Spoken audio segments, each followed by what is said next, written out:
सादर प्रणाम। मैं हूं हिमांशु द्विवेदी और हमारी खास पेशकश चर्चा में आपका स्वागत है। आज चर्चा का हमारा विषय है महाराष्ट्र का घमासान, आरोपों का परम ज्ञान। दरअसल पिछले कुछ महीनों से महाराष्ट्र बहुत नाम कमा रहा है, चर्चाओं में है, सुर्खियों में है। पर दुर्भाग्य की बात यह है कि जय महाराष्ट्र का नारा लगाने वाले लोग जब से महाराष्ट्र में सत्ता पर आए हैं, चर्चा में विषय ऐसे हैं जिसमें महाराष्ट्र की जय जयकार करने के कोई हालात बन नहीं पाते हैं।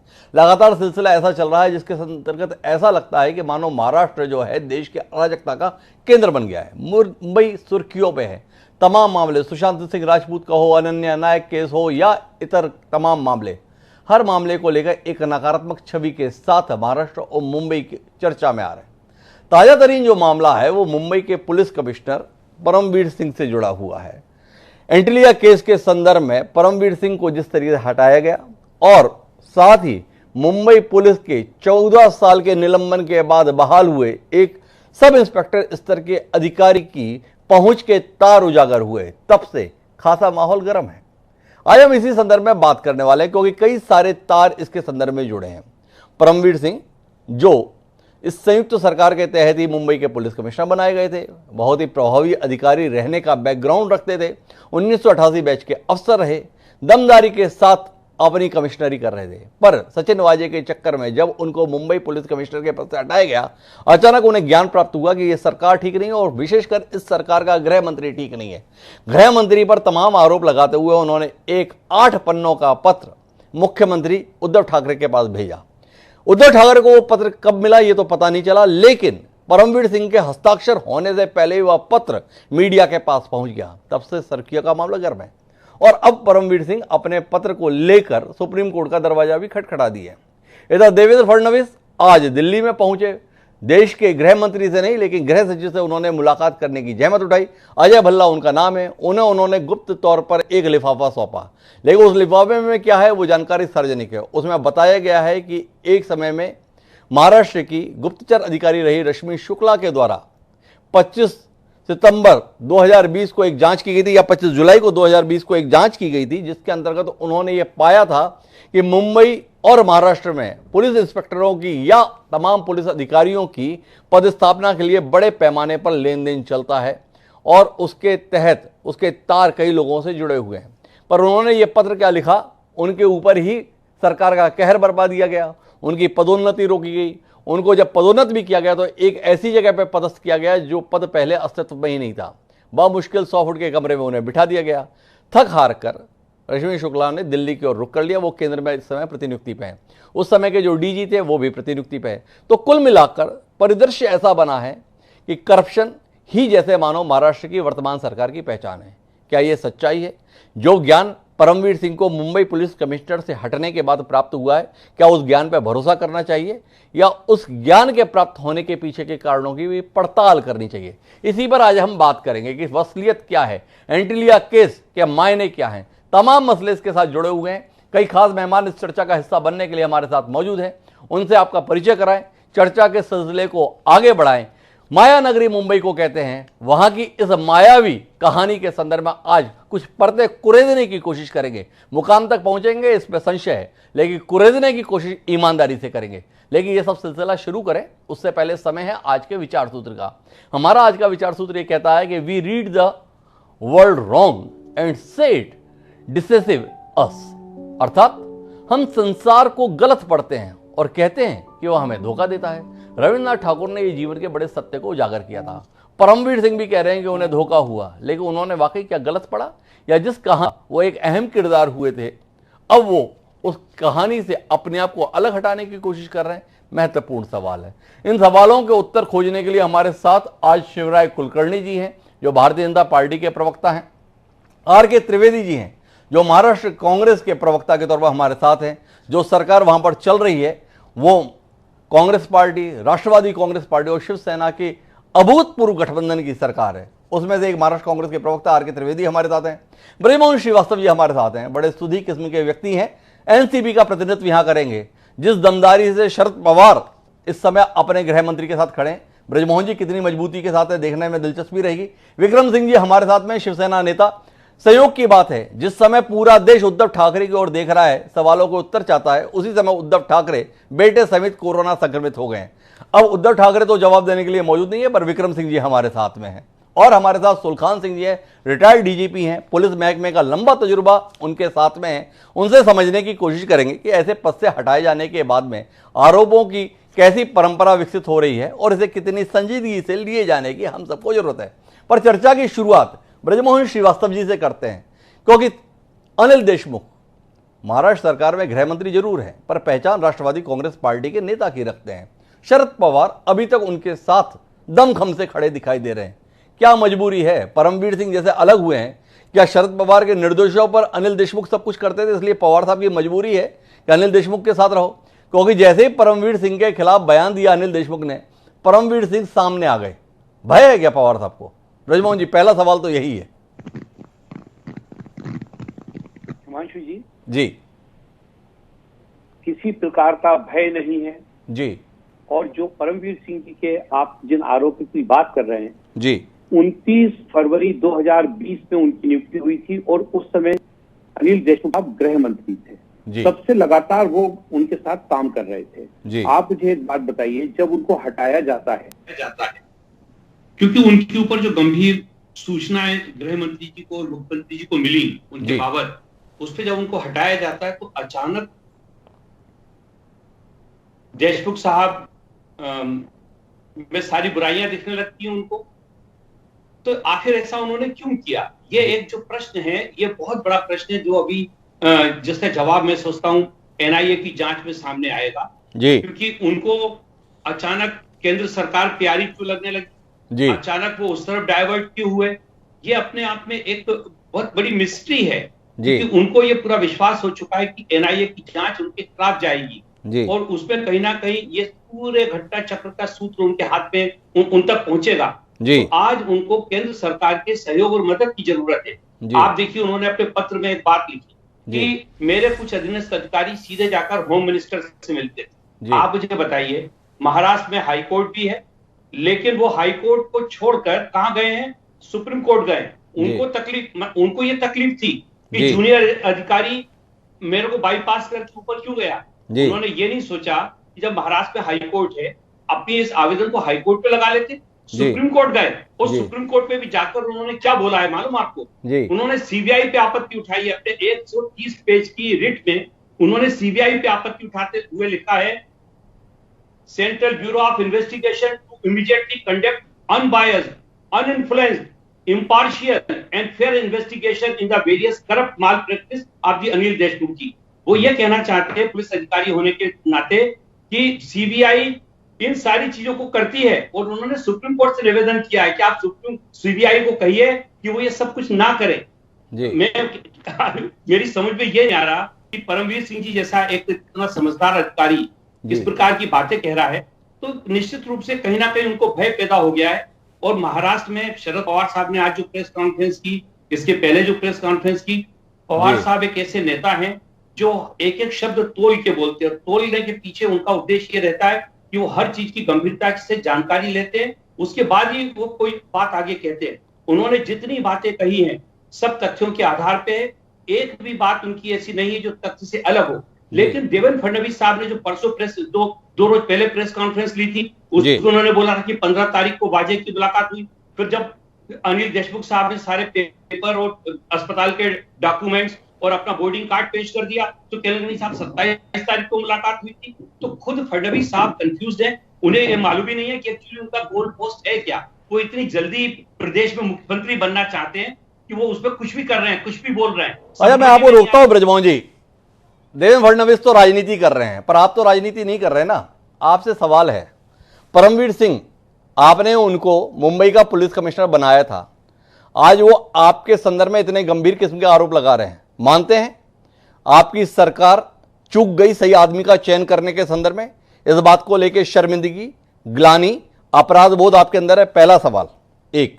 दूसरा, सचिन वाजे जो व्यक्ति 14 साल से पुलिस से निलंबित था, 12 साल पहले स्वयं इस्तीफा देकर सेवानिवृत्त हो गया था, ऐसे व्यक्ति को आपने रातों रात बहाल किया और उसे इतनी महत्वपूर्ण जिम्मेदारियां सौंपी गई और आज आपकी ही एटीएस, आपके ही सरकार के मातहत काम कर रही है। उसने बताया है कि सचिन वाजे ही एंटीलिया केस का मुख्य सूत्रधार था, जो स्कॉर्पियो गाड़ी का मालिक था मनसुख हिरेन, उसकी हत्या भी उसी ने की।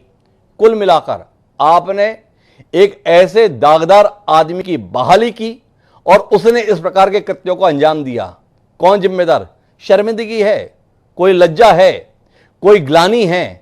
क्या इसके आधार पर जिम्मेदारी नहीं बनती है कि अनिल देशमुख अपने पद से इस्तीफा दें? क्या इसके लिए आप उनके संदर्भ में कोई कार्रवाई करने पर विचार करेंगे, या इसी तरीके से दहाड़ते रहेंगे जो कुछ भी हुआ हमारे कोई विषय नहीं, हम सरकार में बने रहेंगे? ये आपसे सवाल है ब्रजमोहन जी, बड़े संजीदा किस्म के आदमी आप माने जाते हैं, इन सवालों के कोई उत्तर तो आपसे मिलेंगे? ये देखिए, जिस समय परमवीर सिंह जी का चयन किया था उस समय वो एक बेहतरीन अधिकारी थे और मेरिट्स पे ही उनका चयन किया गया। उन्होंने काम भी किया, लेकिन जब हम उनको नियुक्त कर सकते हैं तो उनकी गलती पे पनिशमेंट देने का काम भी तो हम ही करेंगे। जब उन्होंने गलती की और वो गलती समझ में आई, गलती क्या थी? एक एपीआई लेवल के अधिकारी को उन्होंने इतने अधिकार दे दिए थे कि वो पुलिस में, मुंबई पुलिस में जो चाह रहा था कर रहा था। ये सारे अधिकार उन्होंने खुद ने दिए थे। वो 2-2 घंटे उनके साथ चेंबर में बैठ के बात करता था और उनसे कई गुना वरिष्ठ व्यक्ति बाहर इंतजार करते रहते थे सीपी साहब से मिलने के लिए। तो जब ये सारी जानकारी मिली तो निश्चित रूप से उनके खिलाफ कार्रवाई होगी, उसमें क्या गलत है? ब्रजमोहन जी, रोकना चाहूंगा, आपने इस आधार पर कार्रवाई नहीं की। आपने परमवीर सिंह को तब हटाया जब एनआईए ने सचिन वाजे को गिरफ्तार कर लिया।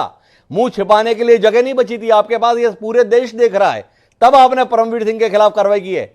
जानकारी यह है कि आपकी नाक के नीचे यह सब चलता रहा। अगर आप भागीदार नहीं थे तो आप जागरूक भी नहीं थे। क्या इस विफलता को स्वीकार करेंगे? क्या इस विफलता को स्वीकार करेंगे? क्योंकि आपने कार्रवाई तब की है जब सचिन वाजे की स्पष्ट संलिप्तता, सचिन वाजे की गिरफ्तारी और उसके परमवीर सिंह के साथ संबंधों की सघनता, सब कुछ सार्वजनिक हो गया। तो उसके बाद बचा क्या था आपके पास? निश्चित रूप से जब सारी जानकारियां मिलेंगी और उन जानकारियों के ऊपर जब प्रशासन को विश्वास होगा कि दी गई जानकारी सही है, तो निश्चित रूप से कार्रवाई की जाएगी और वो कार्रवाई की गई है। जब उनके बारे में जानकारी मिली, आप देखिए कि देवेंद्र फडणवीस साहब ने विधानसभा में यह आरोप लगाया था कि मुख्यमंत्री जी सचिन वाजे को बचा रहे हैं। आप मुझे बताइए, जैसे ही स्वर्गीय मनसुख भाई की पत्नी ने बयान दिया कि मेरे को वाजे पे शक है, तत्काल उनका तबादला किया गया। जैसे ही उन्होंने प्रूफ दिया, तत्काल उसको सस्पेंड किया गया। मुख्यमंत्री जी ने 1 मिनट नहीं लगाया। क्या बात कर रहे हैं? आपकी इस बयानी पर तो कौन ना फिदा हो जाए ब्रजमोहन जी। आपने उसे सस्पेंड तब किया है जब उसकी गिरफ्तारी हो गई है। आप हमें बता रहे हैं कि उनके बयान के आधार पर इतनी कमजोर पुलिस, इतना कमजोर तंत्र, कोई एक जना आरोप लगा दे आप अपने अधिकारियों को सस्पेंड कर देंगे। बहरहाल, मेरे साथ में शिवराय कुलकर्णी जी जुड़े हुए हैं। पूरे मामले का मोर्चा दरअसल भारतीय जनता पार्टी के पूर्व मुख्यमंत्री और नेता प्रतिपक्ष देवेंद्र फडणवीस ने ही खोल रखा है। क्या कहते हैं शिवराय जी, मौका मिल गया है आपको, या वाकई इसके अंतर्गत सरकार की संलिप्तता है या कुछ अधिकारियों की? थोड़ा विस्तार से खुलासा करें।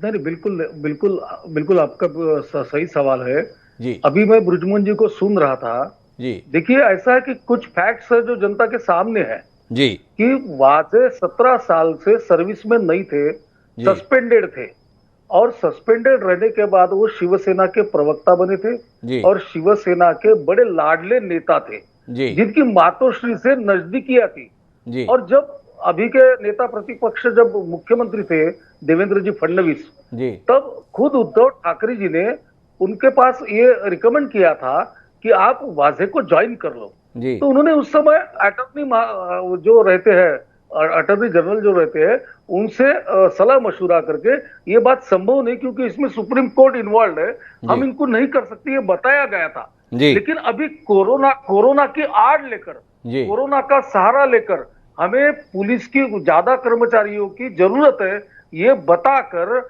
एक रात में परमवीर सिंह के ऊपर दबाव डाल वाजे को लगाया गया। क्या ये मुख्यमंत्री और गृह मंत्री के दबाव के बिना मुमकिन था? बिल्कुल नहीं था।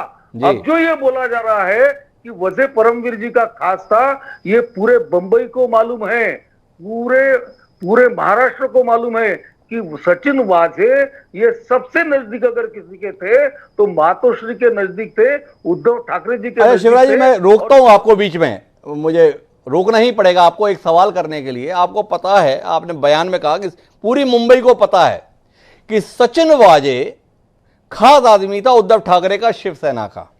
अब दो सवाल आपसे हैं। सचिन वाजे तो खास आदमी था उद्धव ठाकरे का और शिवसेना का, परमवीर सिंह किसके खास आदमी थे? परमवीर सिंह को लगातार बेहतर पदस्थापनाएं तो देवेंद्र फडणवीस ने दे रखी थी।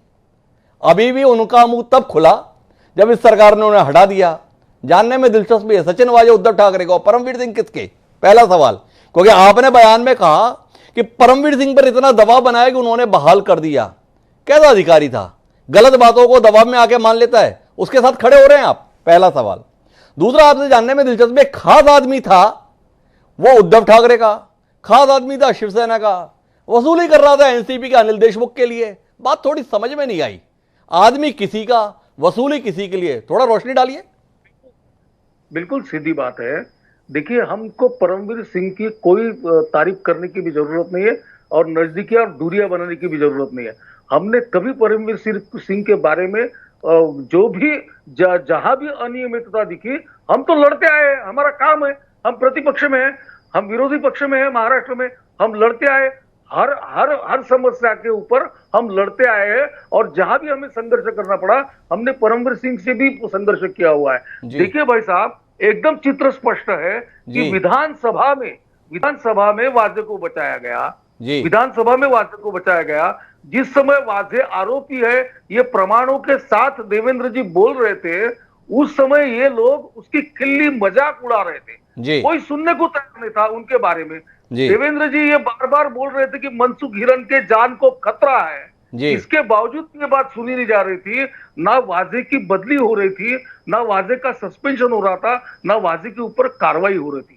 जब इसमें एनआईए आई, एनआईए के बाद ये सिलसिला शुरू हुआ। अब बात ऐसी है कि जब एनआईए के हाथ में प्रकरण गया तो परमवीर सिंह के बदली के दूसरे दिन खुद गृह मंत्री टीवी के सामने आकर ये बोलते हैं, न्यूज चैनल्स के आकर सामने ये बोलते हैं कि परमवीर सिंह ये भी इसमें दोषी है। हम उनके बारे में हमारे पास में सबूत है और इसलिए हमने उनकी बदली की है। तो वो अधिकारी है, उनके पास भी कुछ सबूत हो गए, तो उन्होंने लेटर दिया। अब लेटर में अगर वो 100 करोड़ रुपए हर महीने के लिए आरोप लगाते हैं, तो ये आरोप के बारे में अभी उद्धव जी को बोलना है। उद्धव जी तो चुप है, जब से लेटर आया हुआ है तब से उद्धव जी का। शिवराज जी, आपने मेरे सवाल को शायद सुना नहीं, मैं फिर से दोहरा देता हूं। आपका स्वयं का बयान है, इसी कार्यक्रम में बयान है, बड़ी दमदारी से बयान है कि सचिन वाजे शिवसेना का आदमी था और आरोप परमवीर सिंह के इस बात के लिए हैं कि एनसीपी के नेता हैं अनिल देशमुख, जो सरकार में गृह मंत्री हैं, वो उनके लिए वसूली का काम करता था। दोनों बात में विरोधाभास है। थोड़ा सा इस गुत्थी को सुलझाइए ना। आदमी ठाकरे जी का, काम पवार जी की पार्टी के व्यक्ति का, थोड़ा समझ नहीं पा रहे, आप समझा देंगे, हम लोग समझ लेंगे। मैं बिल्कुल आपको बताता हूं, ये तो सीधी बात है, दिखने वाली बात है कि एक एसीपी को 100 करोड़ रुपए महीने के मांगे जाते थे। तो मुंबई के 32 डिपार्टमेंट है अलग अलग, इसका समीकरण लगा लो आप, क्या होगा, इक्वेशन लगा लो।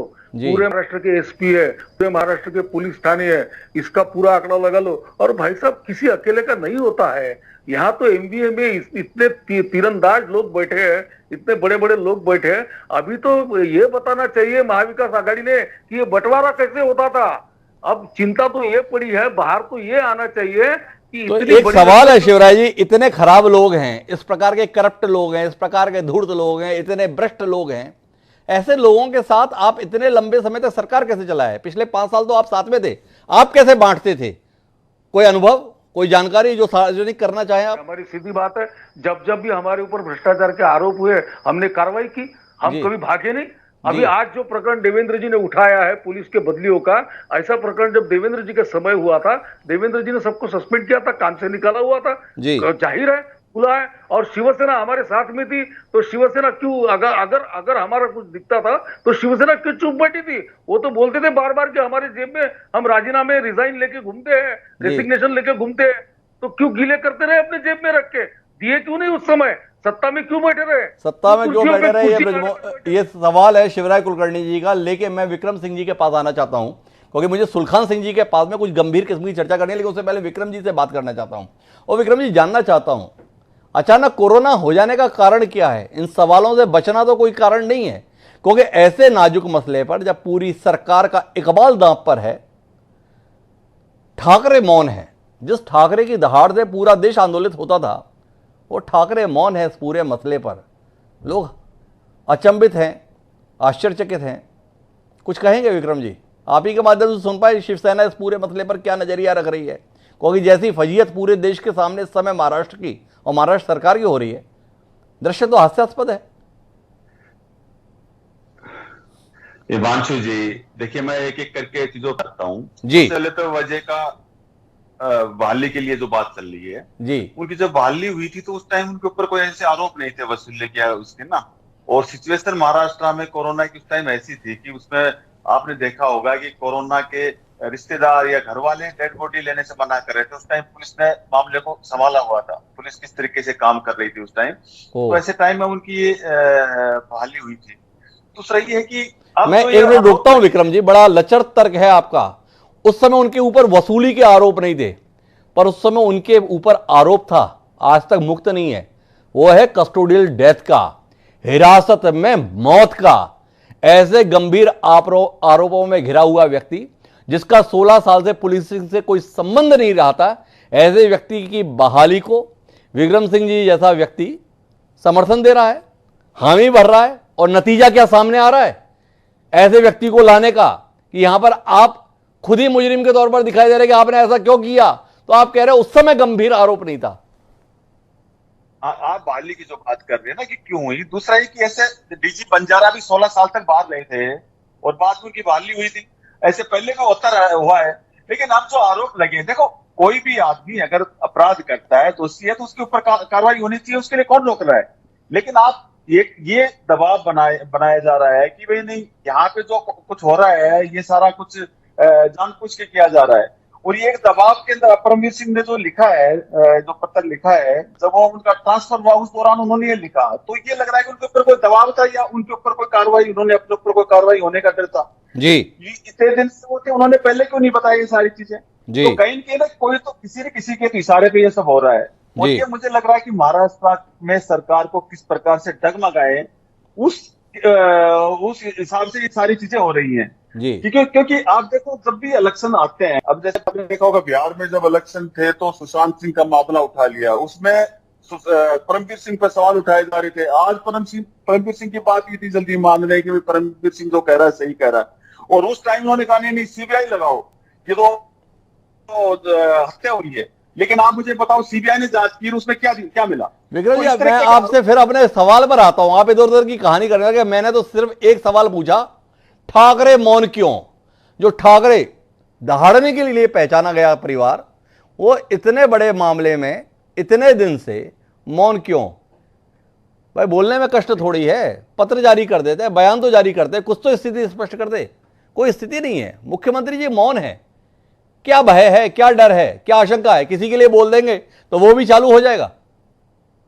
नहीं, देखिए उन्होंने बोला है कि भाई जो भी दोषी होगा उसके ऊपर कार्रवाई होगी। उन्होंने किसी का बचाव नहीं किया, जैसे कह रहे हैं कि बचाव किया जा रहा है। ये आप मुझे बताओ कि महाराष्ट्र क्या कहता है? देखो राज्यों में व्यवस्था बनाई हुई है, वहां पे जो भी एजेंसियां है, एटीएस है या पुलिस है, उनके ऊपर आज विश्वास नहीं किया जा रहा है। और अब एनआईए जांच कर रही है, तो अब तो धैर्य रखना चाहिए।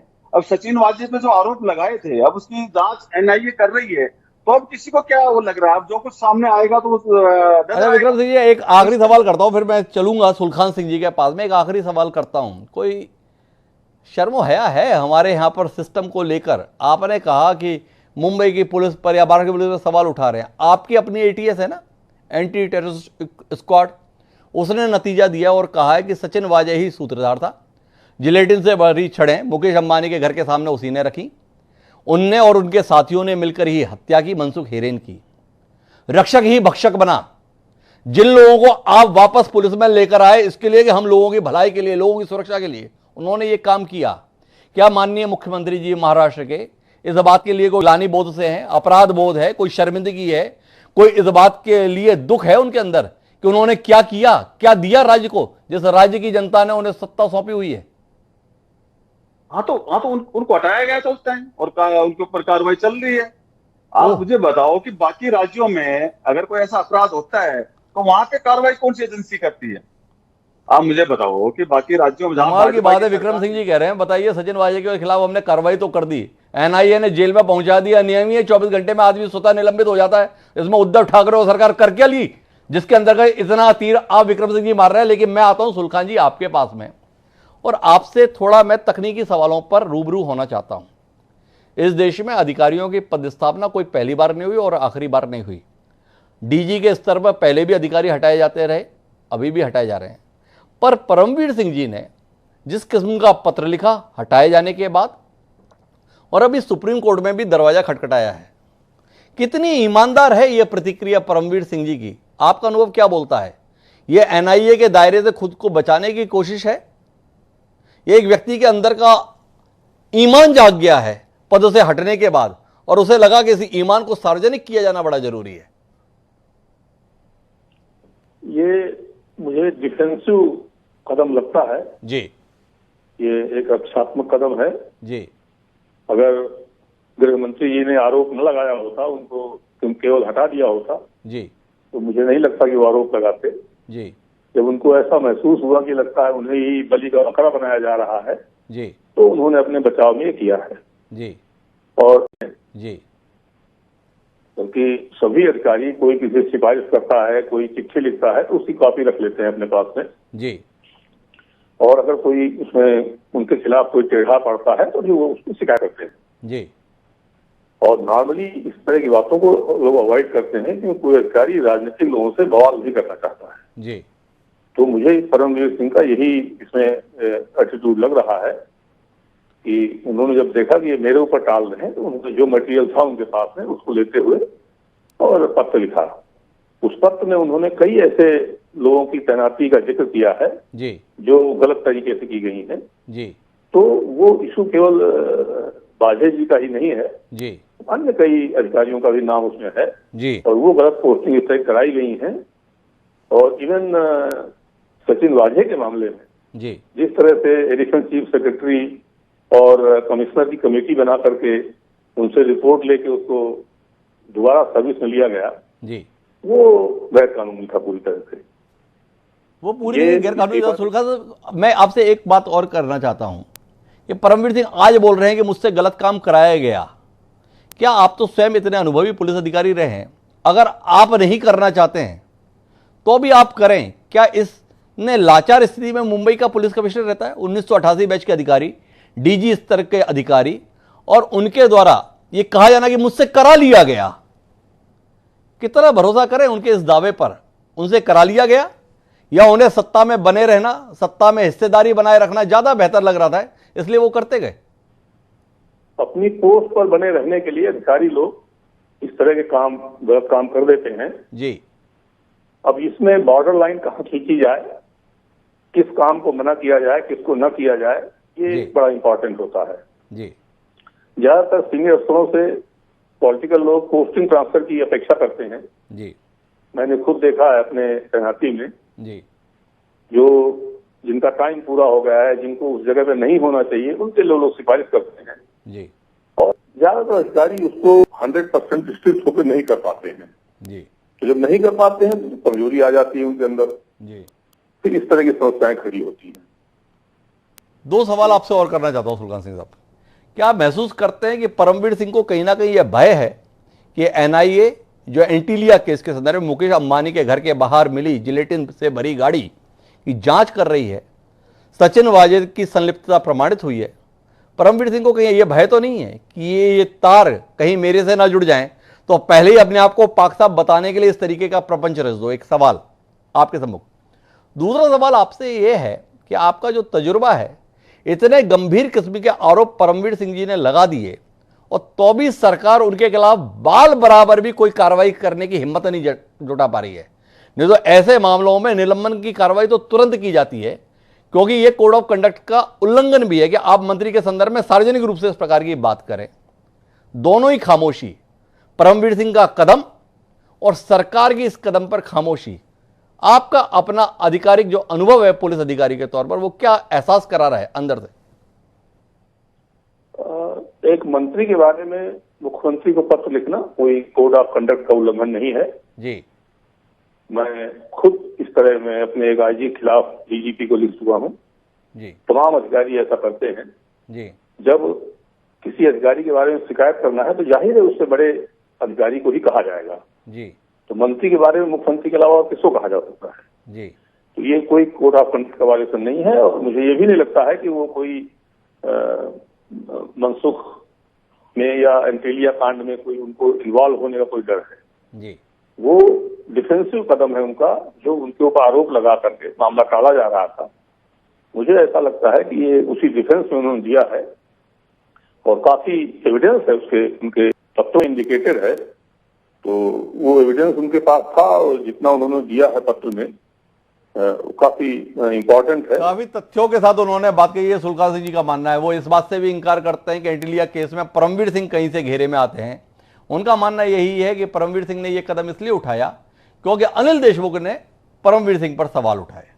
हमारे साथ में आर.के. त्रिवेदी जी हैं, प्रवक्ता है महाराष्ट्र कांग्रेस के एक बड़े नेता हैं मध्य प्रदेश में, नाम उनका लक्ष्मण सिंह है।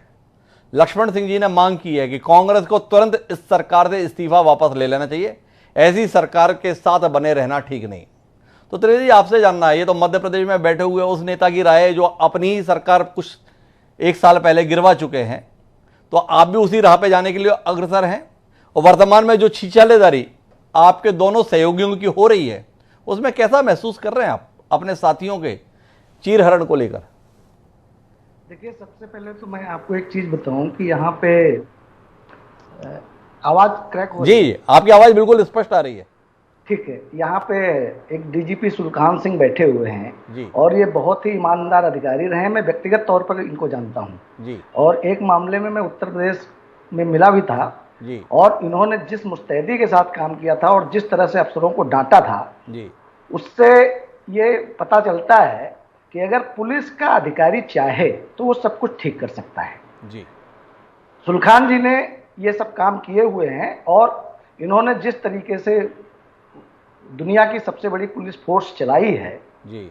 उसको लेकर के आज जो परमवीर जी के बारे में कहा वो बिल्कुल जायज है। जी। परमवीर जी का मुंबई पुलिस कमिश्नर बनना और बनने के बाद आज की तारीख में ये एंटेलिया का केस आना और सचिन वजह की पूरी स्थिति, जी। अब बहुत सारे सवाल बीजेपी उठा रही है। अब ये सारे राजनीतिक हैं। देखिए, यहाँ षड्यंत्र हुआ है जो पुलिस के एपीआई अफसर ने किया है।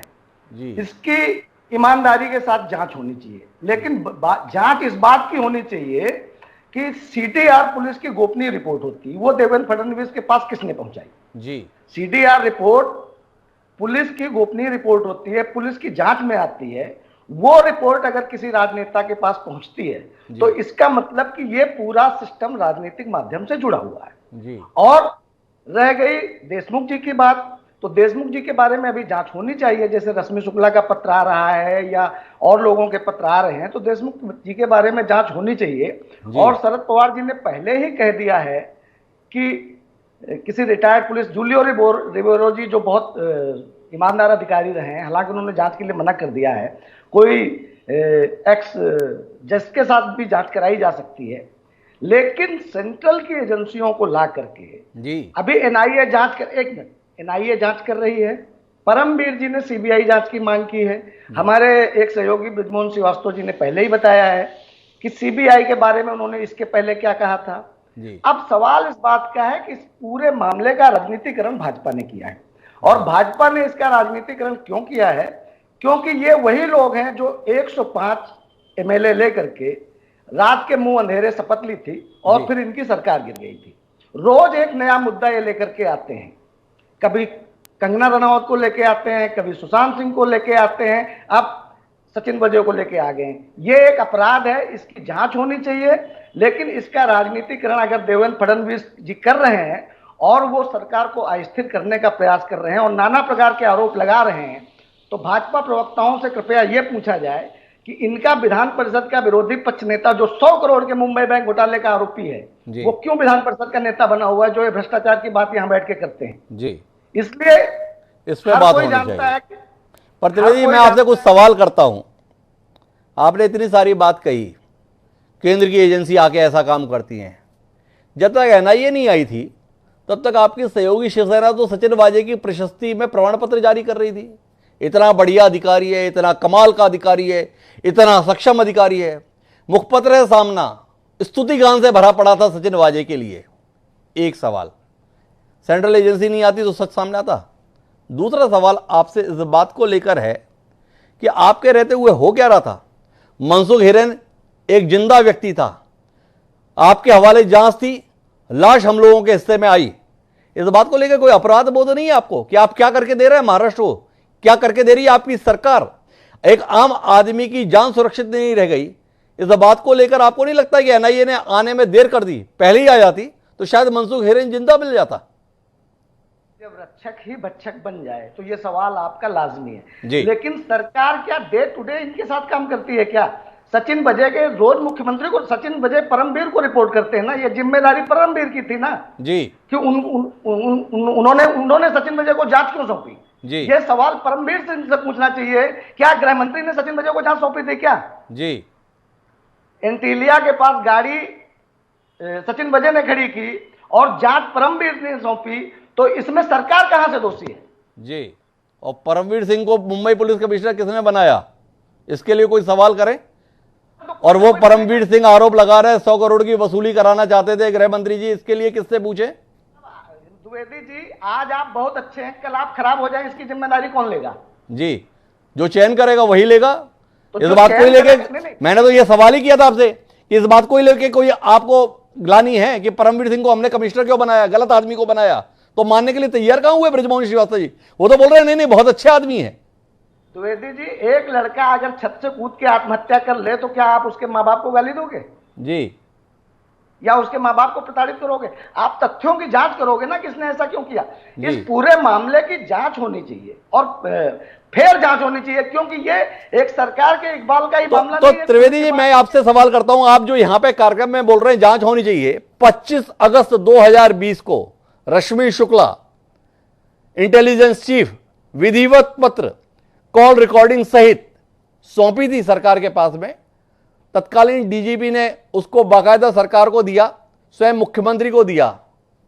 जांच का तो कुछ नहीं हुआ, आरोपों का कुछ नहीं हुआ, रिकॉर्डिंग्स का कुछ नहीं हुआ। जिसने ये सब कुछ करके दिया उसका जरूर निपटारा आपने कर दिया। हालत यह है कि वो डीजीपी और वो एडीजी अब दोनों ही दिल्ली में प्रतिनियुक्ति पर हैं और यहां पर आप बता रहे हैं कि जांच होनी चाहिए। जांच के कागज मिले तो आपने कौन सी करा ली थी, कुछ कहेंगे? देखिए, आपको भी पता है कि जब सरकार बनती है तो जो वो अपने मनपसंद के अफसर लेकर के आती है जिनके साथ सरकार को काम करना है। रश्मि शुक्ला मुंबई पुलिस कमिश्नर के पद की दौड़ में थी। जब उनको पुलिस कमिश्नर नहीं बनाया गया तो वो इंटेलिजेंस की डीजी बनी और वहां रह करके उन्होंने सरकार के लिए जो गड्ढा खोदना था उन्होंने खोदा। अब रह गई जायसवाल साहब की बात, तो जायसवाल साहब अपने आप में बहुत ईमानदार अधिकारी रहे हैं और वो बहुत ईमानदार अधिकारी हैं। उन्होंने इस सरकार के साथ काम करने की बजाय वो केंद्र में चले गए। अब सवाल यह उठता है कि जब सारे मामले की जांच हो, आप राजनीतिकरण किसी चीज का करोगे तो ये चीजें तो उछल के सामने आएंगी। गड्ढा खोदा रश्मि शुक्ला जी ने, उन्होंने कॉल रिकॉर्डिंग उपलब्ध करा दी कि किस तरीके से पुलिस पोस्टिंग में दलाली हो रही है, तो ये गड्ढा खोद दिया रश्मि शुक्ला ने। उन रश्मि शुक्ला ने जिसे स्वयं उद्धव ठाकरे की सरकार ने इंटेलिजेंस चीफ बनाया था। तो शिवराज कुलकर्णी जी से पूछ लेते हैं, क्योंकि आज एनसीपी के तमाम लोग भी यही बात कह रहे हैं कि ये दोनों अधिकारी भाजपा के इशारे पर काम कर रहे थे। शिवराज जी, वो कौन सा जादू है आपके पास में कि सरकार चली जाने के बाद भी अधिकारी महाराष्ट्र के आपके इशारे पर काम करते हैं? क्या खेल खेला हुआ है आपने? हिमांशु जी, अभी जो प्रवक्ताओं की बात सुनी, मुझे थोड़ा पीछे जाना जरूरी हो गया है जी। थोड़ा पीछे जाते हैं जी। कि पहले तो एक बात उन्होंने बताई कि हाँ, उद्धव जी ने बोला है कि इंक्वायरी होगी, ऐसा होगा वैसा होगा जी। मैं आपको सच में बताता हूं, आप किसी भी गूगल सर्च पे डाल दीजिए, कोई भी चैनल देख लीजिए। जिस दिन वाजे का मुद्दा विधिमंडल में गर्म आया जी, उस दिन एक स्टेटमेंट उद्धव जी ने दिया था। वो स्टेटमेंट था कि वाजे क्या ओसामा बिन लादेन है क्या, क्यों इतना बवाल कर रहे हो जी। एक स्टेटमेंट था जो वाजे के फेवर में था जी। उसके बाद में जिस दिन लेटर बॉम्ब गिर गया, जी। परमवीर सिंह जी ने लेटर भेजा, उस दिन एक 2 लाइन की प्रेस नोट उद्धव ठाकरे जी के सीएमओ कार्यालय से आई थी। उस प्रेस नोट में लिखा गया था कि मेल के ऊपर सिग्नेचर नहीं है और मेल भी अधिकृत मेल है कि नहीं इसकी हम जांच कर रहे हैं। हाँ, और उसकी जांच हुई कि नहीं, ये अभी 72 घंटे पूरे हो गए लेटर बॉम्ब गिर कर, लेकिन इसके ऊपर एक भी टिप्पणी जी। एक भी शब्द उद्धव ठाकरे जी के कार्यालय से या उद्धव ठाकरे जी से बोला गया नहीं है। जी। इसका मतलब सीधा है कि उद्धव ठाकरे इस प्रकरण पे बिल्कुल चुप्पी साधे हुए मौन है, एक जी। शब्द भी उन्होंने कहा नहीं है। इसलिए यह बात नाहक दूरदर्शन पे या टेलीविजन पे जाके बताना कि उद्धव ठाकरे जी की तो ये मानस है, वो मानस उन्होंने कहीं व्यक्त नहीं किया है। ये मौन है, ये पहली बात। जी। दूसरी बात, यहाँ पर आरोप लगाया गया कि वाजे को परमवीर सिंह ने नियुक्त किया, क्यों इसको इंक्वायरी दी, परमवीर के बारे में बोलना चाहिए ना। तो जब वाजे का प्रकरण नेता प्रतिपक्ष देवेंद्र जी ने विधानसभा में उपस्थित किया, तो उस समय इस राज्य के गृह मंत्री बोल सकते थे परमवीर जी को कि क्या प्रकरण है वाजे का, प्रतिपक्ष इतना उठा रहा है, इसके ऊपर मुझे रिपोर्ट दिया जाए। ऐसा कोई भी रिपोर्ट न लेते हुए, परमवीर के पास न जाते हुए, गृह मंत्री जी खुद, उद्धव जी खुद, कांग्रेस के नेता, बहुत बड़े बड़े नेता है हमारे महाराष्ट्र के, नाना पटोले जी, ये नाना पटोले जी, इनमें सब में बड़ी बड़ी दौड़ लगी थी, रेस लगी थी कि कौन बचाएगा वाजे को सबसे ज्यादा, कौन ज्यादा इसमें मजाक उड़ाएगा भारतीय जनता पार्टी का। और देवेंद्र जी पूरी ताकत के साथ एक एक प्रमाण दे रहे थे, बता रहे थे कि मनसुख हिरन की जिंदगी खतरे में है, तो ये मजाक उड़ा रहे थे। इन्होंने किसी बात को गंभीरता से नहीं लिया। 4 दिन पूरा महाराष्ट्र तमाशा देख रहा था।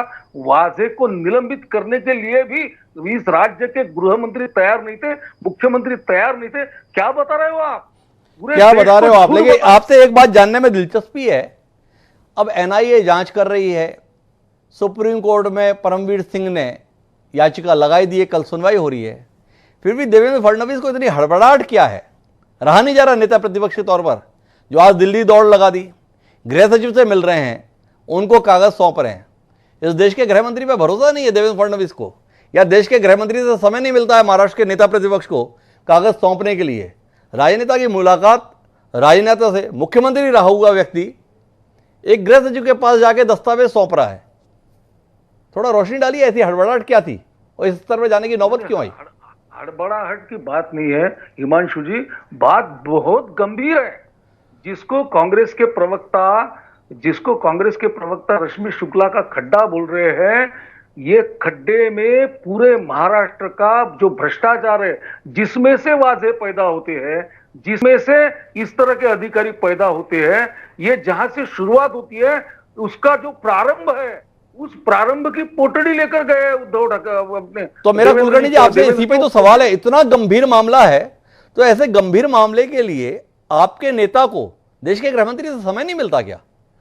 क्या एक अधिकारी एक राज्य की सरकार के संदर्भ में फैसला करेगा? गृह सचिव तय करेगा कि महाराष्ट्र में सरकार रहेगी नहीं रहेगी, उद्धव ठाकरे रहेंगे नहीं रहेंगे, अनिल देशमुख रहेंगे नहीं रहेंगे?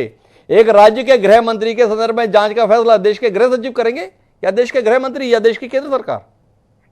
मैं आपको बताता हूँ। पहली बात कि ये बात मुख्यमंत्री जी के सामने, पूरा अहवाल उनके सामने था। अब सामान्य प्रशासन विभाग जो होता है वो मुख्यमंत्री खुद संभालते हैं, तो यह सब विभाग उनके दायरे में आता था। उनके दायरे में आने के बावजूद उन्होंने फाइल देखी या ना देखी, उनको उनका ही मालूम। लेकिन ऐसा बोला जाता है कि उन्होंने बोला था, चिंता व्यक्त की थी कि ये बड़ा गंभीर प्रकरण है, और उन्होंने प्रदेश के गृह मंत्री के, महाराष्ट्र के गृह मंत्री की तरफ वो फाइल भेज दी। उनको जो निपटारा करना था उन्होंने कर लिया। अब महाराष्ट्र में उसको न्याय नहीं मिल सकता है, तो देवेंद्र जी वो पुरावों की गठड़ी लेकर वहां पर गए हैं। इसके बाद में अगर आवश्यकता पड़ती है तो गृह मंत्री जी से मिलेंगे। देखिए, इसमें राजनीति का विषय है नहीं, ये तो भ्रष्टाचार है, सीधा सीधा दिख रहा है। टेलीफोन टैपिंग जैसे प्रकरण को अगर महाराष्ट्र के मुख्यमंत्री गंभीर नहीं लेते होंगे तो किस बात को गंभीर लेंगे? आप कोरोना को गंभीर नहीं लेते, आप मृत्यु संख्या को गंभीर नहीं लेते, आप सचिन वाजे को गंभीर नहीं लेते, आप परमवीर सिंह को गंभीर नहीं लेते, आप गंभीर किस बात को लेंगे? तो यही तो मेरा सवाल था कुलकर्णी जी आपसे।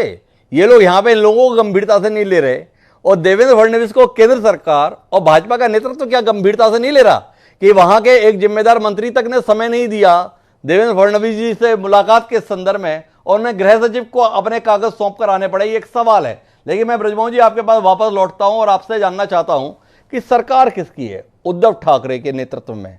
लेकिन ऐसा लगता है कि सरकार तो केवल पवार जी की है। अनिल देशमुख मिल रहे हैं तो पवार जी से मिल रहे हैं, आरोप पर सफाई दे रहे हैं तो पवार जी से दे रहे हैं। शपथ किसके साथ ली है? मुख्यमंत्री के संदर्भ में या पवार जी के संदर्भ में? थोड़ा समझ नहीं पा रहे, इस पर भी रोशनी डाल दे। कैसा राज्य, कैसी सरकार, कैसी व्यवस्था? हिमांशु जी सुनिए मेरी बात जी। शरद पवार जी महाराष्ट्र की सरकार के गाइड, फ्रेंड एंड फिलोसोफर हैं जी। और वो वहां की किसी भी प्रशासनिक मामले में सीधे हस्तक्षेप नहीं करते हैं। सरकार चलाने की जिम्मेदारी मुख्यमंत्री जी की है और उनके मंत्रिमंडल की है।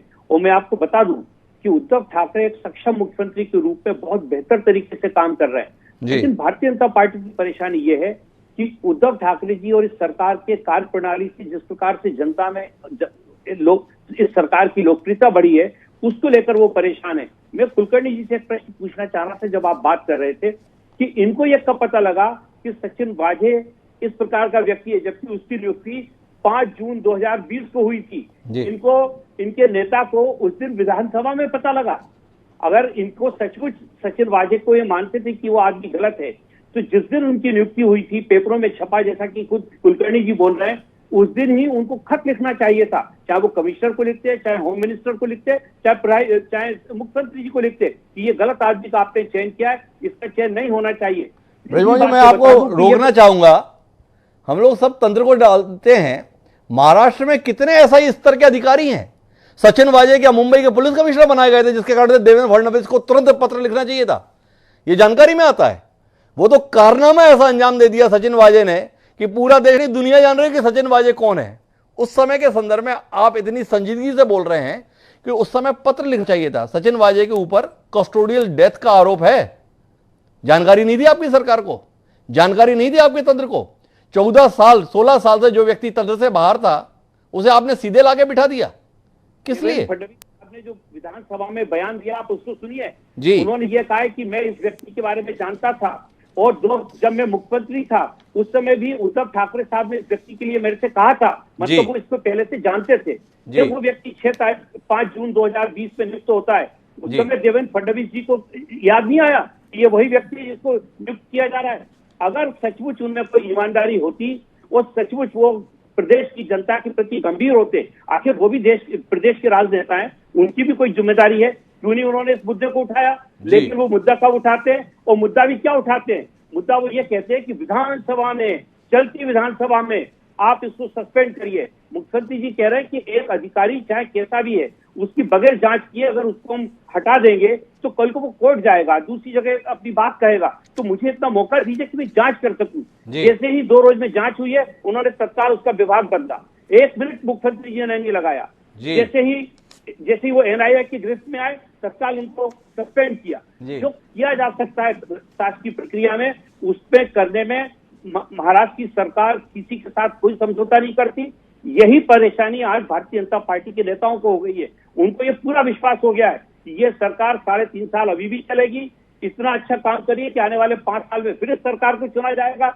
इसी को लेकर देवेंद्र फडणवीस साहब बेहद जल्दी में, is the young man in hurry, लेकिन 8.5 साल तो उनको पक्का इंतजार करना पड़ेगा। और जो उनकी लीडरशिप है, नेशनल लीडरशिप, आपने बहुत अच्छा प्रश्न उठाया है। नेशनल लीडरशिप ने इस बात को समझ लिया है कि अवर यंग मैन इज इन हरी। इसलिए गृह मंत्री ने भी मिलने से इनकार कर दिया कि भैया जो करना है नीचे कर लो, मेरे को इस मामले में मत डालो। क्योंकि वो जानते हैं कि महाराष्ट्र की सरकार को हिलाना, महाराष्ट्र की सरकार, ये जो अगाड़ी सरकार है 3 दलों की, इसको हम छू नहीं पाएंगे। क्योंकि ये सरकार इतनी यूनिटी के साथ, इसका हर विधायक, हर कार्यकर्ता और हर नेता जितनी गंभीरता के साथ प्रदेश में काम कर रहा है, ऐसी सरकार आपको हिंदुस्तान के किसी राज्य में नहीं मिलेगी। ये मैं आपसे कह सकता हूँ।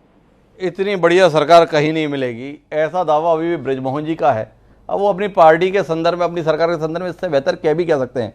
लेकिन सुल्तान सिंह जी के पास मैं वापस लौटना चाहता हूं। सुल्तान सिंह जी ने कहा था कि ये कोई कोड ऑफ कंडक्ट का उल्लंघन नहीं है। जिम्मेदारी के संदर्भ में गैर जिम्मेदारानापन है, इसके संदर्भ में कुछ कहेंगे सुल्तान सिंह जी? परमवीर सिंह जी ने अपने पत्र में ये लिखा है कि उन्हें उनके मातहत अधिकारियों ने आके बताया और ये बताया कि गृह मंत्री ने उनसे इस तरीके से वसूली के लिए कहा है। पुलिस का तो काम है अपराध को रोकना, अपराध की कोशिश को रोकना। परमवीर सिंह जी के पास जब ये जानकारी इतने पहले आई तो पद से हटने के बाद वो मुख्यमंत्री को पत्र लिख रहे हैं। उस समय उन्होंने कोई कार्रवाई क्यों नहीं की? इस संदर्भ में क्या कहेंगे सुल्तान जी? उन्होंने अपने दायित्व का ईमानदारी से निर्वहन किया? क्या आप ये दावा करने की स्थिति में परमवीर सिंह जी के संदर्भ में? तो ये उनकी स्पष्ट गलती है। जी उन्हें ऐसे अधिकारियों को पोस्ट नहीं करना चाहिए। जी क्राइम ब्रांच वहाँ मुंबई की ज्वाइंट सीपी क्राइम के अंडर में काम करती है, जी उन्हें ज्वाइंट सीपी को भी कॉन्फिडेंस में लेना चाहिए था। जी लेकिन ये इंटरनल बातें हैं, मुझे बहुत जानकारी उसकी नहीं है कोई भी। मैं जी। परमजीत सिंह को भी कभी नहीं मिला, मैं जानता हूँ। जी लेकिन इस तरह के जो गलत आदमी भले ही किसी कहने पे किए हों उन्होंने, जी। उनको पोस्ट नहीं करना चाहिए था। जी और अधिकारी जब पोस्ट कर देता है तो वो जिम्मेदारी से नहीं बच सकता उसकी। जी लेकिन जैसा मैंने बताया कि अधिकारी लोग जो है स्मूथ सेलिंग करना चाहते हैं जी ताकि उनको पद से हटना ना पड़े, जी और उस चक्कर में वो काफी हद तक इस तरह की गलत ट्रांसफर पोस्टिंग कर देते हैं। जी।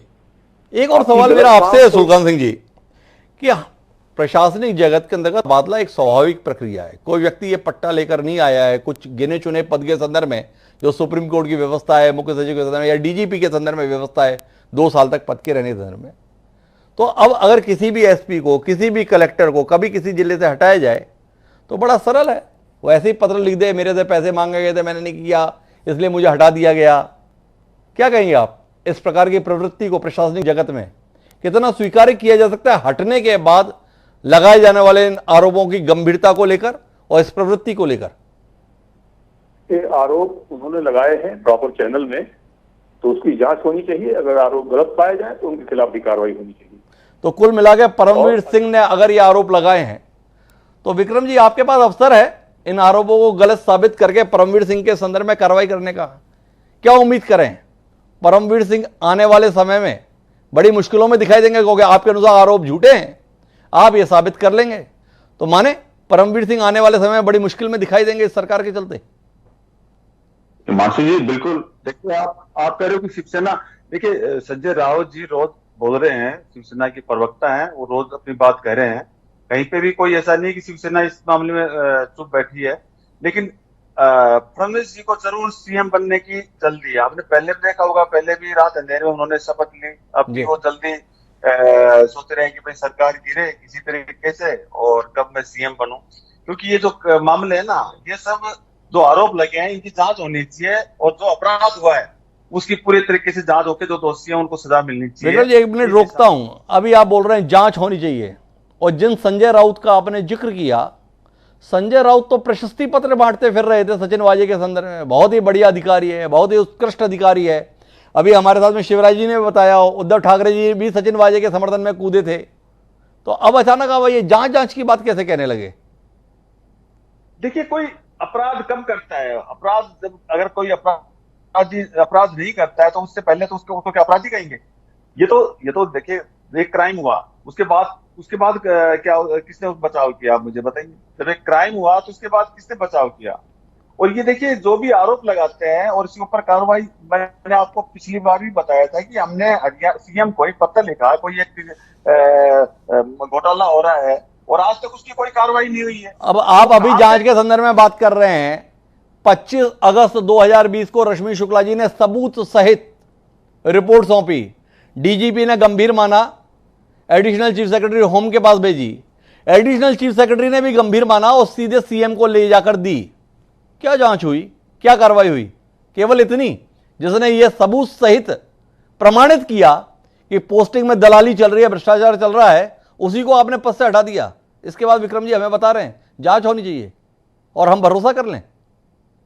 नहीं हिमांशु जी, मुझे एक चीज आप बताइए कि मैंने आपको पिछले उसमें भी कहा था कि हमने पत्र लिखे कितना टाइम हो गया, 1 साल हो गया, आज तक कार्रवाई नहीं की हुई है। सीएम हरियाणा को हमने लिखा है तो आज तक कोई कार्रवाई नहीं हुई है। और यहाँ पे तो कोई चीज जो है, कोई चीज छुपाई नहीं जा रही। मैं समझता हूँ कि सारी चीज बिल्कुल साफ है। विक्रम जी के पास में कोई दलील नहीं है तो उन्होंने कहा महाराष्ट्र को छोड़ो, हरियाणा पे बात कर लेते हैं। लेकिन शायद आर.के. त्रिवेदी जी इसमें कुछ कह पाए। पिछली बार तो उन्होंने कह दिया खड्डा खोद दिया, गलती हो गई हमसे। कहाँ रश्मि शुक्ला को पदस्थ किया, उसने हमारा ही निपटारा कर दिया। पर जो भी किया उसे अंजाम तक क्यों नहीं पहुंचाए त्रिवेदी जी? नहीं लगता है कि हैंडलिंग में चूक गए आप? ये बात आपकी मानी जा सकती है। देखो, मैं बात आपकी ईमानदारी से करूंगा। शिवसेना, एनसीपी, कांग्रेस मिलकर सरकार चला रही है। शरद पवार उस सरकार के संयोजक हैं जी। सवाल इस बात का है कि बीजेपी हर चीज में राजनीतिकरण लेके आती है। ये गवर्नमेंट में जो लोग काम करते हैं, जैसे सुल्तान जी हैं, उनको मालूम है कि डे टू डे बहुत सारे पत्र आते हैं, बहुत सारी चीजें आती हैं। हर चीज की क्या जांच होनी चाहिए, क्या जांच नहीं होनी चाहिए, ये सरकार का विषय है। अगर रश्मि शुक्ला जी को इतना गंभीर उस समय लगता था, तो जैसे आज परमवीर जी ने आकर के आरोप लगाया, रश्मि शुक्ला जी आप आकर के आरोप लगा देती जी। अब गलती हो गई रश्मि जी से। हाँ, बिल्कुल गलती हो गई। मैं तो कहता हूं कि उनको मीडिया के सामने आना चाहिए कि ये घोटालेबाज है, ये दलाल है, इनको पकड़ लेना चाहिए। और रश्मि शुक्ला उस समय इंटेलिजेंस की आईजी थी, जांच कराने की बात क्यों कर रही थी? अगर उनके पास फोन में टेप मौजूद थे तो अरेस्ट करती वो। कौन सी सरकार उनको रोक रही थी? ये सिर्फ आपको अगर अच्छी पोस्टिंग नहीं मिलती है तो आप सरकार को बदनाम करेंगे। ये तो मैं बीच में रोकता हूं, इंटेलिजेंस चीफ खराब पोस्टिंग है ऐसा त्रिवेदी जी के माध्यम से मुझे ज्ञात हुआ है। अब तक तो मैंने अधिकारियों को इस पोस्टिंग के लिए फड़फड़ाते हुए ही देखा है। सुलका सिंह जी, आपसे ही पूछ लेता हूं, एक राज्य का intelligence chief, loop line, side line, खराब पोस्टिंग, किस नजरिए से देखते हैं आप लोग? इंटेलिजेंस चीफ देखिए ज्यादातर जगहों पे डीजीपी के बाद नंबर 2 पोजीशन में होता है जी। इंपॉर्टेंट पोस्ट है वो, इसमें कोई दो राय नहीं है जी। तो कुल मिलाकर एक बहुत ही महत्वपूर्ण पद पर थी रश्मि शुक्ला कि उनके संदर्भ में अगर ये कह दिया जाए कि वो साइड लाइन थी इसलिए उन्होंने ऐसी रिपोर्ट दे दी तो उस पर एतबार नहीं किया सकता। लेकिन मैं आखिरी बातचीत के लिए शिवराज जी के पास जाता हूं। शिवराज जी को हस्तक्षेप करने जा रहे थे, पहले एक बार उनसे उनकी बात सुनते। नहीं, मुझे उससे भी ज्यादा आक्षेप इस बात पर है कि वो जो बात कर रहे हैं कि मामूली बात है, सरकार के पास तो इस तरह के पत्र आते हैं, रश्मि शुक्ला जी ने क्यों नहीं कार्रवाई कर ली? टेप तो उनके पास थे। अरे भाई साहब, जरा उस प्रकरण को देखिए जिस प्रकरण को आप मामूली समझ रहे हैं, जिस प्रकरण को आप सरकार की तरफ आया हुआ कागज समझ रहे हैं, उसमें से क्या क्या बाहर आता है जी। आपको परमवीर के लेटर में से एक एपीआई के 100 कोटी मिले हैं। इस प्रकरण से क्या बाहर आएगा और किसके किसके नाम आएंगे?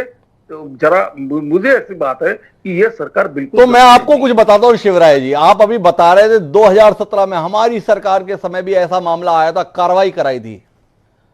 तो जिस नवाज के संदर्भ में नाम आया था ना, रश्मि शुक्ला की रिपोर्ट में एक बार फिर उसी नवाज का नाम है।